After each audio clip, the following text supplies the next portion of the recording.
আচ্ছা এবার আমি যাব। হ্যাঁ যাবে? আরে দাঁড়াও দাঁড়াও, একটু বসো। এই পুঞ্জুরি, তোর চা হলো? সময় লাগে দিদা চা করতে, আমি তার মেশিন না। আচ্ছা ঠিক আছে, আয় আস্তে আস্তে আস্তে আস্তে চা করে নিয়ে আয়। ফুলঝুরির নামে তো কোনোদিনও কেউ বলে না এক কাপ চা খেয়ে যা। কাজের লোক তো তাই আর বলে না, বই গেছে, বলতে হবেও না। সকালবেলার বাদে এক কাপ চা, সেইটুকু দেয় জল খাবারের সঙ্গে। সারাদিন এতবার চা করি, এই আসছে ও আসছে, কই কোনোদিন তো বলে না আর এক কাপ চা খাবি, বলেও না আর আমিও খাই না, বই গেছে আমার।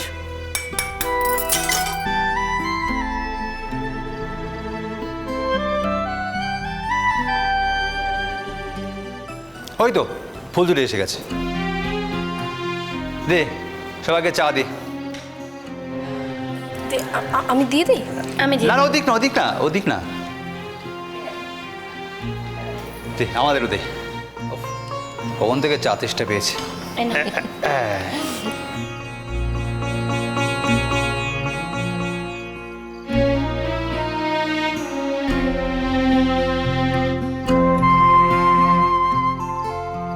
কি হলো, চাটা নেবে তো?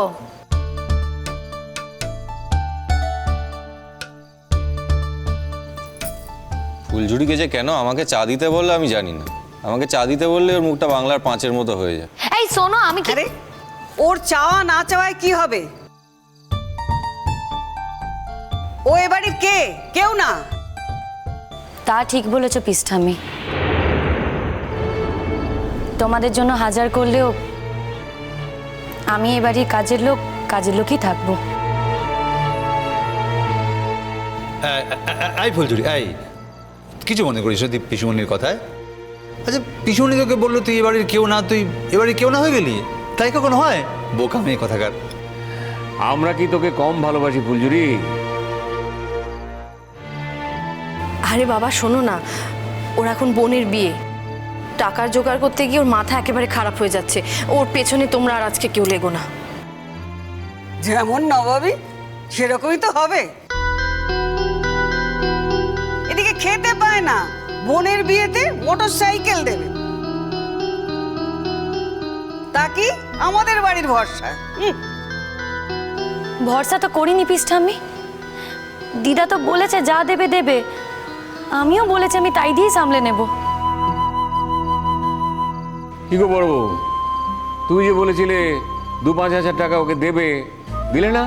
হ্যাঁ দেবো তো, আমি ওকে কিছুদিন পরে দিয়ে দেবো। কি জানো বড়দা, আমি তো এই জাস্ট কাজে জয়েন করলাম, আমার যদি মাইনেটা চলে আসতো আমি ওকে কিছু টাকা দিতে পারতাম। কি করি বলো তো? শোন না, আমি তোকে আরো 1000 খানেক দেবো। হ্যাঁ না ছোট মামু, লাগবে না গো, তোমার নিজেরই ঠিক করে চলে না, তুমি আর আমাকে কি দেবে? ও আমি ঠিক সামলে নেব, সোনার হারের টাকাটা তো হয়ে যাবে, আর মোটর সাইকেলের প্রথম টাকাটা দিয়ে দেব, তারপর আস্তে আস্তে কিস্তিতে দেবো না হয়। আর আমাদের পাড়ায় একজন আছে জানো তো, সুদে টাকা দেয়, সে যদি সুদের টাকাটা দেয় ও আমি ঠিক সামলে নিতে পারবো। আরে সুদে টাকা ধার করবি মানে? মাসে মাসে কত সুদ গুনতে হবে সে খেয়াল আছে তো? শেষকালে দেখবি কি জানিস, ওই সুদের টাকা দিতে দিতে আসল টাকাই তোর পড়ে গেছে। কি করবো বলো, গা বাঁচিয়ে চললে তো হবে না, তখন বাবা আবার বলবে আমার আগে মেজ বোনের বিয়ে হচ্ছে বলে আমি তাকে হিংসে করছি, তার বিয়ে ভাঙাতে চাইছি। যে করেই হোক বোনের বিয়েটা যেন হয়ে যায়। তোর বাবাকেও বলিহারি ফুলঝুরি, মেয়ের কষ্ট একটুও বোঝে না। বাবা যদি অত কষ্ট বুঝতো তাহলে কি আমার আগে মেজ বোনের বিয়ে ঠিক করতো? মেজ বোনের শ্বশুর বাড়ি সবাই জিজ্ঞেস করছে বড় মেয়ে থাকতে কেন মেজ মেয়ের আগে বিয়ে দেওয়া হচ্ছে, তাহলে কি বড় মেয়ের কোনো খুঁত আছে? কিছু বলতে পারছে না বাবা, কি বলবে বলো, যে বড় মেয়ের বিয়ে হয়ে গেলে তাদের আর অন্ন জুটবে না, তাই তার আর বিয়ে দিচ্ছে না।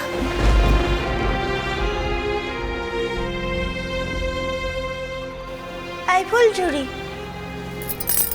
আই আই ফুলঝুরি, কষ্ট পাস না, কষ্ট পাস না ফুলঝুরি। হে দেখ দেখ, আমারও বিয়ে হয়নি, তোরও বিয়ে হয়নি।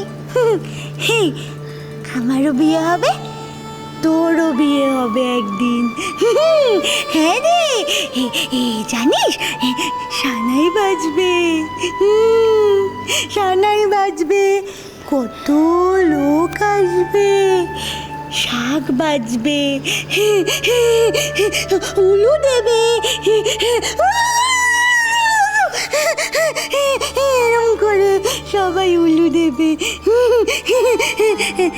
তুই তুই আমাকে সাজিয়ে দেবে আর আমি তোকে সাজিয়ে দেবো। হ্যাঁ, কষ্ট পাস না, কষ্ট পাস না, আমার ফুলঝুরি।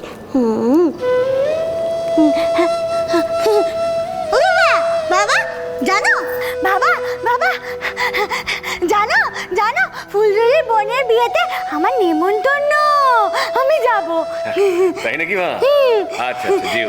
তুমি এখন কি বস? হ্যাঁ, আমি বসছি, আমি বসছি, আমি যাব, আমি যাব। আমিও যাব, আশীর্বাদ করে আসি। লালন, ওর বোনের বিয়েতে কিন্তু আমি যাব, তুই আমাকে নিয়ে যাবি। হ্যাঁ দিদা, নিয়ে যাব। আমার তো সে কপাল নেই, আমার তো কোনো নেমন্তন্নই জোটে না। পিস্টামি, তোমাদের যদি ডাকতাম তোমরা কি আর যেতে আমাদের বাড়ি? আমাদের বাড়িতে তোমাদের বসতে দেওয়ার জায়গা কোথায় বলো?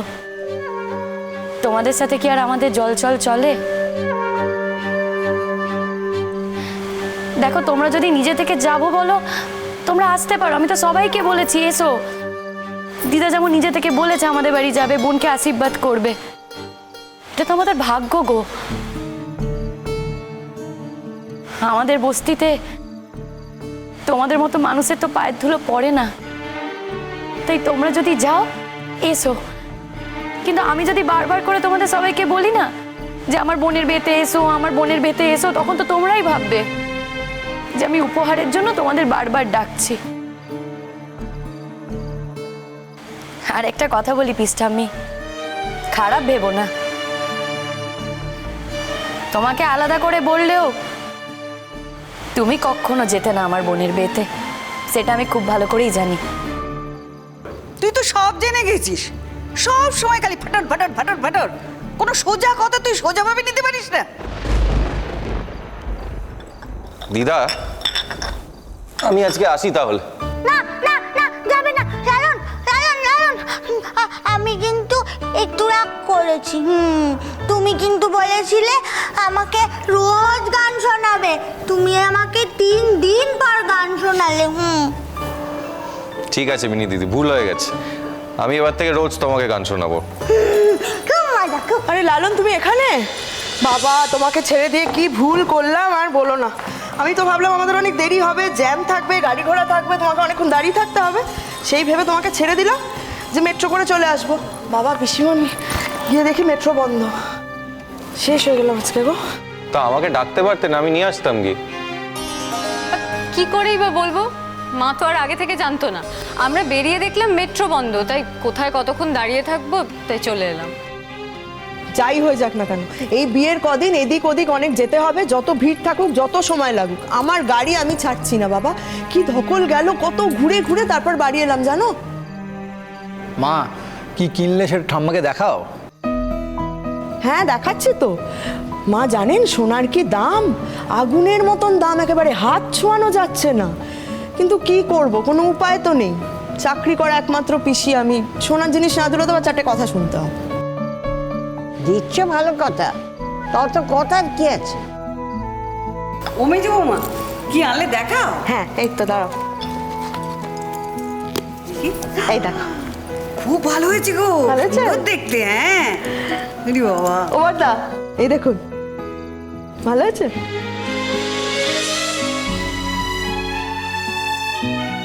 বাহ, খুব সুন্দর তো, খুব ভালো হয়েছে, তাই না মা? হ্যাঁ মা, এই দেখুন।